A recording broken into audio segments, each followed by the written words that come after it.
Hey everyone, hey, just putting a cam belt onto this 3UZ. It's the same as a 1UZ VVti, so we'll just run through the marks very quickly and how I do it.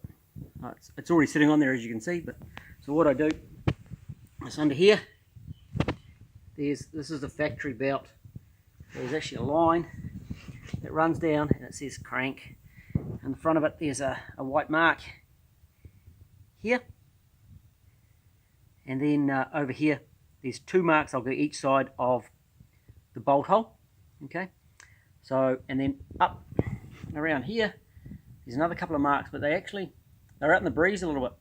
The proper mark is in the back. There's a little cutout, a little dent in there, and a little titty sticking out of the oil pump.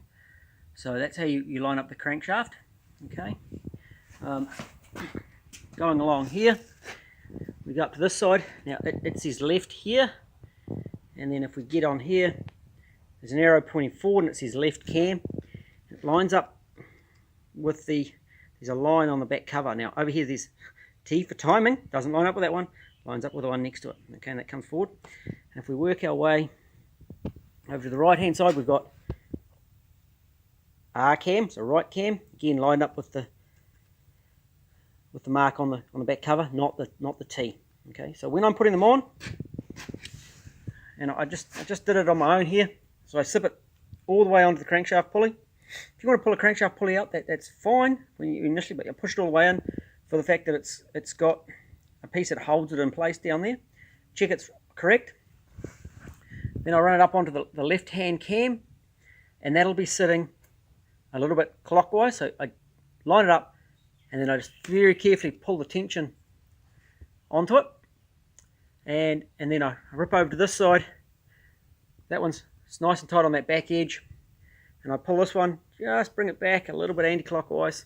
I'll pull it clockwise, belt on, anti-clockwise to line it back up with the mark. And then I slip it over the tensioner. This one, then I pop a screwdriver in like that to hold it before I put the tensioner on. And I'm actually going to put the front pulley nut on it. I'm going to do a couple of turns. These marks won't line up again as far as the lines on the belt, but the other marks will all line up after two revolutions just to check it's in the right spot. Check everything's good, then I'll bang the tensioner on it, turn it 2 just to double check it, just to be really on the safe side. You don't want to get these wrong. So I'm going to get into that now, and hopefully that's helpful for you, and you can do your cam belt nice and easily.